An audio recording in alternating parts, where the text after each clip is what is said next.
और अगर कोई नाराज न आ रहा है तो उसके घर जाऊंगा, पूछूंगा कि तुम मुझसे मुझसे नाराज क्यों है। इनका कुछ कर्ज बाकी रह गया मेरे को। सत्ता की मालिक रहेंगी, जब वो रहेंगी तो मैं छीनना जानता हूँ। समीकरण बीजेपी का बिगाड़ने के बजाय अब बना रहे हैं, क्योंकि विपक्ष का जो समीकरण है, गठबंधन का जो समीकरण है, उसकी वोट को चोट देने का आप काम कर रहे हैं। आज मैं तो हेलीकॉप्टर में भी घूमूंगा, लेकिन अब तो आचार संहिता है ना, अब तो उड़ा नहीं पाएंगे ना। तो चलिए शुरुआत करते हैं राजनीति के इस कार्यक्रम में, क्योंकि खतौली विधानसभा का हमने परिसीमन और यहाँ का जो लोग हैं उनके विचार हमने जानने का प्रयास किया है। और फिर से मैं एक बार दोहरा देता हूँ, तिगड़ी यानी कि इस बार विक्रम सैनी जो कि भाजपा के प्रत्याशी हैं, फिर से भाजपा ने उनको दोहराया है। और उसके बाद राजपाल सैनी जो कि पुराना चेहरा रहे हैं राजनीति का, सपा गठबंधन से हैं। और तीसरा करतार सिंह भड़ाना। 2012 के चुनाव में आपने जीत हासिल की थी, तो ऐसा क्या रहा कि आपने फिर 2017 में दावेदारी नहीं की इस क्षेत्र में? 17 में क्योंकि हमारी पार्टी ने मुझे बागपत भेज दिया। अच्छा, तो यहाँ की जनता से काफ़ी कुछ लोगों ने पूछा, बातचीत हुई है, तो लोग काफ़ी नाराज़ नज़र आ रहे हैं आपसे। देखो, मेरे से नाराज तो होना नहीं चाहिए, और अगर कोई नाराज न आ रहा है तो उसके घर जाऊंगा, पूछूंगा कि तुम मुझसे मुझसे नाराज क्यों है। अभी हम मनोहरपुर कला गांव में थे, क्योंकि कल वहाँ पर भाजपा के जो विक्रम सैनी उनका विरोध हुआ था। क्या कुछ था वो समीकरण? उन्होंने बताया कि सैनियों का पूरा गांव है, सैनी होने के बावजूद भी वहाँ पर विरोध है। राजपाल सैनी भी उस क्षेत्र में काफ़ी अपना दमखम रखते हैं। आपकी चर्चा वहाँ पर हुई तो लोगों ने कहा कि 2012 में ही हम उनको देख नहीं पाए, लेकिन इस बार अगर वो आएंगे तो उनसे भी हम सवाल करेंगे कि भाई आप आए क्यों नहीं हमारे पास। वो तो थे, मेरे नेता की बात थी। मेरे नेता ने कहा भाई तू बागपत से लड़, यहाँ मैं किसी और को लड़ाना चाहता हूँ। मैंने कहा फिर मेरा भाई जो है वो मीरापुर में आ गया था बीजेपी से, तो मैं नहीं चाहता था कि बराबर की सीट पे लड़ूं मैं। तो मैंने सोचा कि भाई इससे तो अच्छा मैं यहाँ से छोड़ देता हूँ। इस बार फिर ताल ठोक रहे हैं, क्या कुछ मुद्दे रहेंगे? मुद्दा तो यही रहेगा, इनका कुछ कर्ज बाकी रह गया मेरे पे, क्योंकि इनने जो प्यार दिया उतना मैं कर नहीं पाया। राष्ट्रीय लोकदल के बाद भाजपा और अब बसपा। हाँ, तो अब यहाँ पे जो आने का, कर्ज चुकाने का जो साधन था वो परमात्मा ने बना के यहाँ भेजा हूँ, क्योंकि कर्ज तभी चुका पाएंगे जब सत्ता में आए।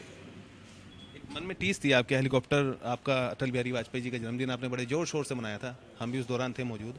और एक टीस मन में शायद आपके कुछ रह गई थी कि भाजपा ने सम्मान नहीं दिया, कोई नेता वहाँ मंच पर नहीं पहुंचा था, आप अकेले फिर भी गाड़ी से पहुंचे थे, लोगों का अभिवादन किया था। मैंने मंत्री को कहा था, जो हमारे बीजेपी का मंत्री है उनको भी मैंने फ़ोन किया था, उनको सबको फ़ोन किया था भाई जन्मदिन मना रहा हूँ। वो भी ये सोच रहे होंगे शायद मैं टिकट मांग रहा हूँ, तो इसलिए वो आ नहीं पाए।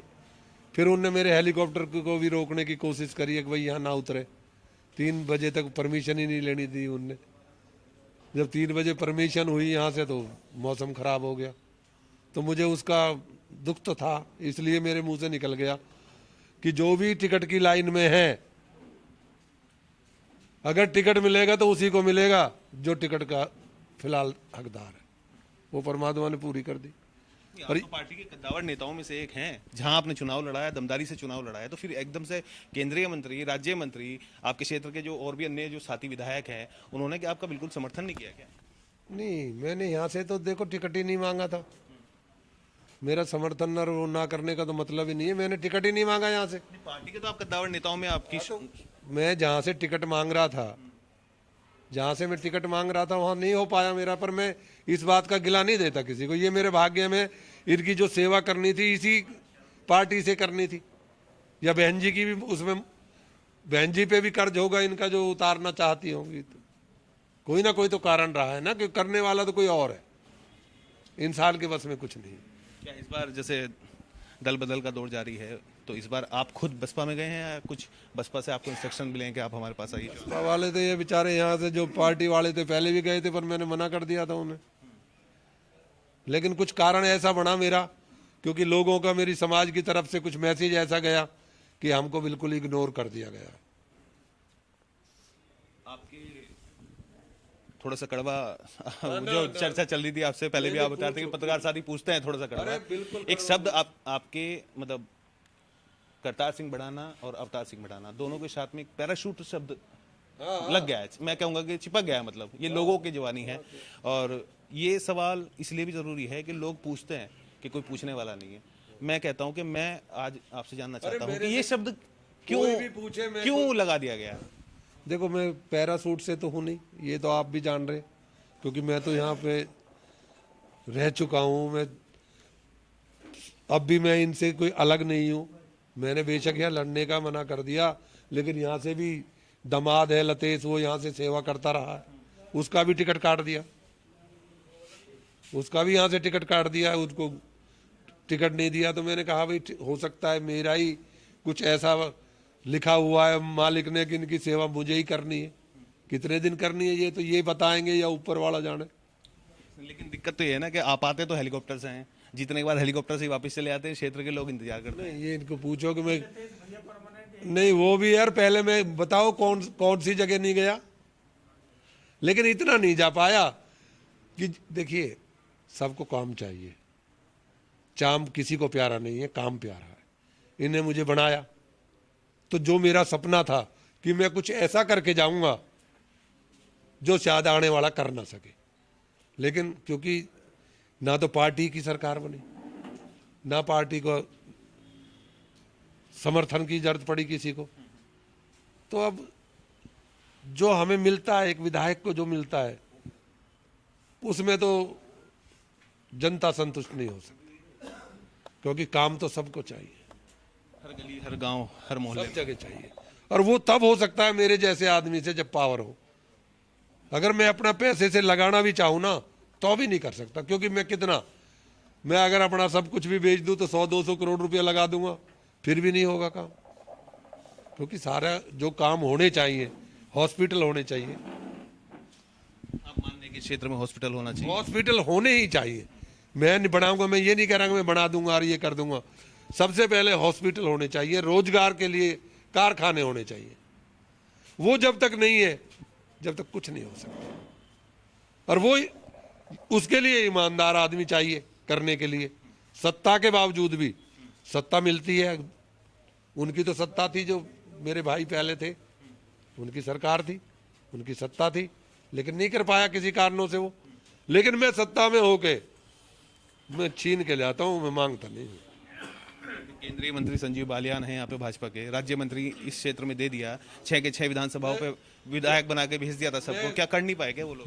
मैं कहता हूँ वो करना चाहते थे कि नहीं, मैं तो विधायक की बात कर रहा हूँ, या तो वो कर नहीं पाए, और नहीं अगर सत्ता में हो, मेरी जो सत्ता होगी, फिर मैं बात करूंगा आपसे कि कैसे काम कराए जाते हैं और कैसे छीन के ले आए जाते हैं। आपने तो कहा है अभी जब आप नामांकन भरने गए थे कि मायावती बहन जी की सरकार आ रही है और मैं उसमें मंत्री होऊंगा तो मैं दिखा दूंगा मैं क्या ये करूंगा। नहीं कहा मंत्री, मैंने ये कहा कि वो सत्ता की मालिक रहेंगी, जब वो रहेंगी तो मैं छीनना जानता हूँ, मैं अपने नेता से छीन लूंगा कि मेरे हल्के का ये अधिकार है, मुझे उनने वोट दिया है, मुझे सम्मान दिया है, तो उनका हर कार्य करना, उनका भला करना मेरा कर्तव्य है। हर पार्टी अपना घोषणा पत्र लाती है, इस बार करतार सिंह बढ़ाना अपने घोषणा पत्र में क्षेत्रवासियों के लिए क्या कुछ ला रहे हैं? मैं कुछ बड़ाई कराना चाहता है ऊपर वाला। कुछ गिनवा दीजिए। एक तो यही है कि रोजगार के बगैर कोई बच्चा नहीं मिलना चाहिए इस हल्के में। ये संभव है क्या? कुछ प्लानिंग आप लोग करें? मेरी सत्ता आ गई तो मैं तुम्हें प्लानिंग बताऊंगा, आप होंगे और मैं होऊंगा, क्योंकि पहले प्लानिंग को खोल देना अच्छी बात नहीं है। कभी दूसरा कैच कर ले कोई? नहीं, कैच तो कौन कर सकता है, कैच करने की तो ताकत चाहिए, ये दिल भी चाहिए, लोग अपने लिए बनते हैं। एक आखिरी सवाल बस ये कि इस बार प्रचार के तौर पे क्या क्षेत्र में हेलीकॉप्टर घूमेगा क्या फिर से? ये हेलीकॉप्टर जब ना उतरने दिया तो अब तो आचार संहिता है अब कौन घूमने देगा हेलीकॉप्टर। हाँ, पर कोई बात नहीं, मैंने आपको शायद पीछे का पता होगा, मैंने बैलगाड़ी में भरा था पर्चा, 2012 की बात कर रहे हैं। बैलगाड़ी में भरा था, और अब की बार मैं जो ना मोटरसाइकिल पे जाना चाहता था, क्योंकि गरीबों की आजकल मोटरसाइकिल ये बात ऊपर तो है नहीं, तो वो पेट्रोल भी तो महंगा हो रहा है। किसान के नेता तो गाड़ी में गया था, आपके मोटरसाइकिल पे गया, अंदर मोटरसाइकिल पे गया हूं मैं आज। क्यों? कि मेरे भाई इन पे ज्यादा मोटरसाइकिल है, कहीं पे बैठ के वापस चला जाऊंगा। क्षेत्र में अब की बार घूमना होगा तो अब मोटरसाइकिल, बैल, बुग्गी। बाद में तो हेलीकॉप्टर में भी घूमूंगा, लेकिन अब तो आचार संहिता है ना, अब तो उड़ा नहीं पाएंगे ना। इसलिए मोटरसाइकिल। हाँ, इसलिए मोटरसाइकिल की आवश्यकता है तो यूज करेंगे उसे। किसान के बेटे हैं और फिर हमें कुछ चाहिए नहीं अपने लिए। बीजेपी छोड़ के आप लोकदल में गए थे, लोकदल छोड़ के बीजेपी में आए थे, फिर उसके बाद अब बसपा में आए हैं। लेकिन इस बार ये बताया जा रहा है कि समीकरण बीजेपी का बिगाड़ने के बजाय आप बना रहे हैं, क्योंकि विपक्ष का जो समीकरण है, गठबंधन का जो समीकरण है, उसकी वोट को छोड़ देने का आप काम कर रहे हैं। देखिए ऐसा है, ये तो जो लिख दिया, जो मालिक ने लिख दिया उसे कोई काट नहीं सकता। परमात्मा परवरदिगार कहीं दूर नहीं रहता, यहाँ रहता। खतौली विधानसभा में इस बार के जो परिणाम सामने आने वाले हैं वो वाकई चौंकाने वाले हैं, क्योंकि इस बार गठबंधन जिस तरह से मजबूती के साथ भाजपा को घेरने का काम कर रहा था, उसी तरह से बसपा से करतार सिंह बढ़ाना ने यहां पर आकर एक बार फिर से राजनीति के माहौल में खलबली सी मचा दी है। अपने सहयोगी नवीन चौहान के साथ दीपक वत्स, खतौली विधानसभा। फेसबुक और यूट्यूब के बाद अब आपका पसंदीदा चैनल न्यूज़ 18 डेली हंट पर भी फॉलो करें।